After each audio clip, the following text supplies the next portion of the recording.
Pak, kami dari kelompok 4. Di sini kami akan menjelaskan mengenai mesin diesel konvensional. Tak perlu berlama-lama lagi, mari simak video berikut ini.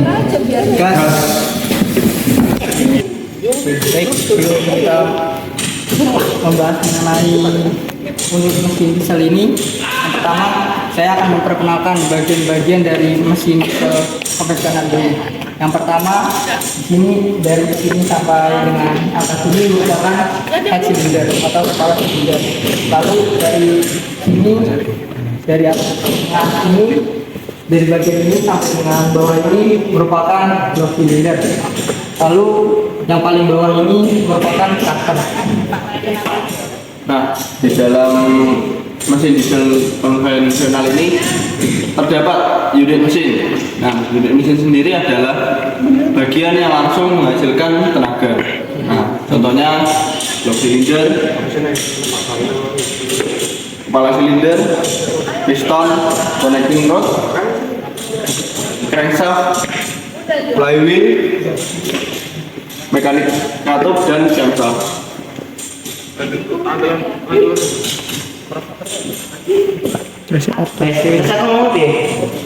Setelah mengetahui bagian-bagiannya, sini saya akan menjelaskan tentang bagian dari head cylinder.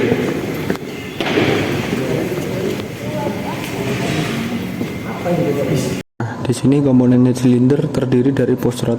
Pusrod berfungsi untuk membantu menggerakkan katup untuk membuka dan menutup saluran udara dan bakar ke dalam ruang bakar serta mengeluarkan gas buang. Kemudian silinder head cover berfungsi sebagai penutup bagian dalam dari komponen mesin yang ada pada head cylinder. Kemudian nozzle. Nozzle berfungsi untuk menyemprotkan bahan bakar ke ruang bakar. Kemudian injektor pump berfungsi memberikan tekanan yang diperlukan untuk menyemprotkan bahan bakar ke dalam ruang bakar mesin dengan presisi yang tepat. Rocker arm berfungsi untuk mentransmisikan gerakan dari camshaft ke katup agar katup dapat membuka dan menutup pada waktu yang tepat. Kemudian exhaust manifold berfungsi sebagai jalur untuk pembuangan gas dari sisa-sisa pembakaran bahan bakar di dalam ruang pembakaran. Oke, setelah tadi teman saya Arthur menjelaskan mengenai bagian dari head cylinder, ini saya akan menjelaskan mengenai block cylinder. Apa saja bagian-bagian atau komponen-komponen yang ada pada block cylinder. Mari kita lihat. Terus pada block silinder terdapat komponen piston, yang dimana piston berfungsi menerima dan meneruskan tenaga pembakaran menuju poros engkol melalui batang torak. Nah, pada piston sendiri terdapat bekas kompresi atau ring kompresi yang fungsinya sebagai perapat antara piston dengan dinding silinder, sehingga tidak terjadi kebocoran campuran bahan bakar pada saat langkah kompresi dan langkah usaha. Dan lalu ada juga ring minyak atau pelumasan yang berfungsi untuk membentuk lapisan oli yang tipis antara piston dengan dinding silinder. Tujuannya untuk melumasi dan mencegah kausan yang berlebihan pada dinding silinder dan piston. Kemudian ada injektor pump berfungsi memberikan tekanan yang diperlukan untuk menyemprotkan bahan bakar ke dalam ruang bakar mesin dengan presisi dan timing yang tepat. Lalu ada nozzle yang berfungsi untuk menyemprotkan bahan bakar ke ruang bakar. Kemudian terdapat poros engkol yang berfungsi untuk merubah energi gerak yang diterima piston menjadi energi putar yang kemudian disalurkan ke roda gila atau flywheel. Lalu ada connecting rod yang berfungsi untuk menghubungkan piston dengan crankshaft. Connecting rod berperan penting dalam memindahkan energi yang dihasilkan oleh piston menuju ke crankshaft yang kemudian akan diubah menjadi gerakan. Kemudian ada flywheel yang berfungsi menyimpan tenaga putar atau inersia yang dihasilkan mesin pada langkah usaha agar poros engkol atau crankshaft tetap berputar terus pada langkah selanjutnya. Oke, kemudian di sini ada alternator yang dimana alternator terdiri dari beberapa komponen yaitu stator coil. Stator coil sendiri merupakan komponen yang berbentuk kumparan statis yang berguna sebagai penangkap potongan medan magnet agar bisa menghasilkan arus listrik. Medan magnet harus berpotongan dengan kumparan. Lalu yang kedua ada rotor coil yang merupakan kumparan putar yang digunakan untuk menyediakan medan magnet di alternator. Lalu yang kemudian ketiga adalah brush atau sikat yang memiliki bentuk kotak kecil yang digunakan untuk menghubungkan arus listrik ke bagian rotor. Lalu ada alternator shaft yang merupakan penghubung antara pulai dengan rotor. Putaran alternator shaft ini dapat tersambung ke rotor hingga akhirnya rotor bisa berputar. Dan cara kerja alternator sendiri adalah dengan menghasilkan arus listrik dari stator koil yang kemudian diatur oleh IC regulator agar tegangan listrik yang dihasilkan tidak terlalu berlebih dan dapat digunakan untuk mengisi listrik pada aki dan dapat digunakan oleh komponen lainnya. Baik, setelah kedua teman saya tadi menjelaskan tentang blok dan head cylinder, di sini saya sekarang akan menjelaskan mengenai tentang bagian dari sistem pendinginan mesin konvensional. Fungsi sistem pendinginan yaitu digunakan untuk menjaga suhu mesin dalam batas waktu suhu operasi yang ideal.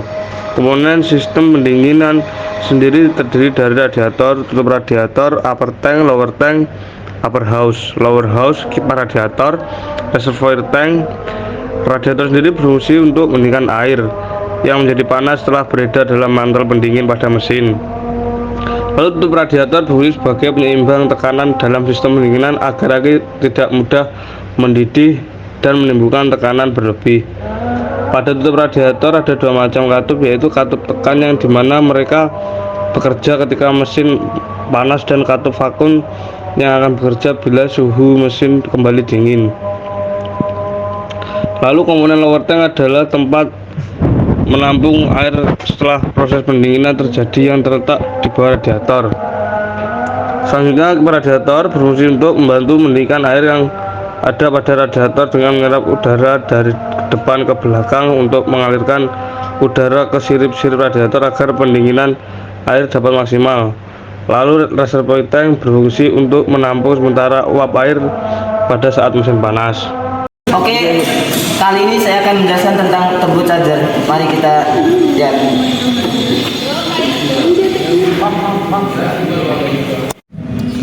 Fungsi turbocharger adalah meningkatkan power atau daya mesin dengan jalan menaiki tekanan udara yang masuk ke dalam silinder. Komponen turbocharger tersendiri terdiri dari turbin, kompresor, batang penyambung, dan juga biasanya dilengkapi dengan intercooler. Turbin sendiri berfungsi untuk mengubah energi panas menjadi energi mekanik putaran turbin. Lalu kompresor berperan dalam mengubah energi mekanis menjadi energi kinetik aliran udara. Saat turbin berputar, kompresor juga ikut berputar, lalu mengisap dan menekan udara masuk. Kemudian batang penyambung antara komponen kompresor dengan turbin. Tujuannya yaitu agar keduanya saling terhubung dan bisa melakukan proses difusi sehingga dapat menghasilkan udara yang lebih banyak untuk membantu pembakaran bahan bakar.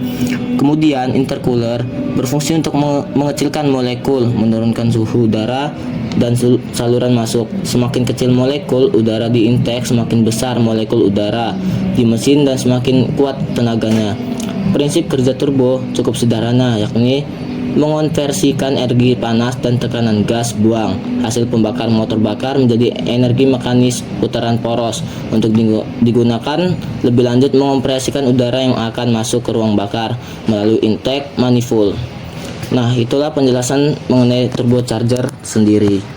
Baik, setelah rekan-rekan saya menjelaskan tentang sistem pendinginan, sistem pemasan, kali ini saya akan menjelaskan tentang sistem starter. Mari kita simak.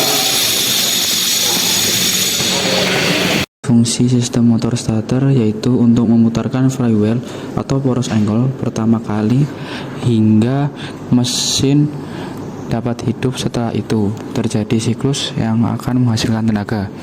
Komponen motor starter dibagi menjadi dua bagian, yaitu bagian motor starter yang menghasilkan gaya putar dan bagian motor starter sebagai mekanisme pemindah tenaga.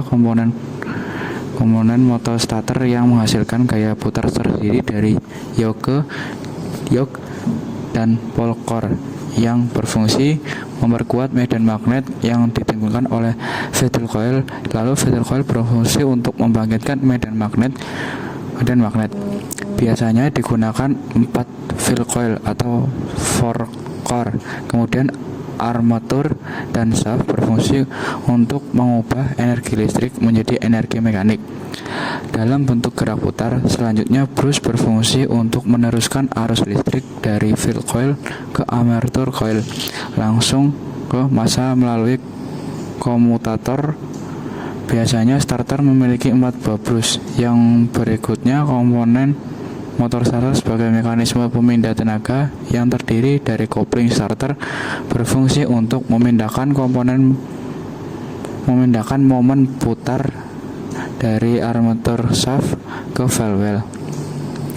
Selanjutnya, pinion gear berfungsi untuk meneruskan momen puntir dari starter clutch ke roda penerus atau ring gear.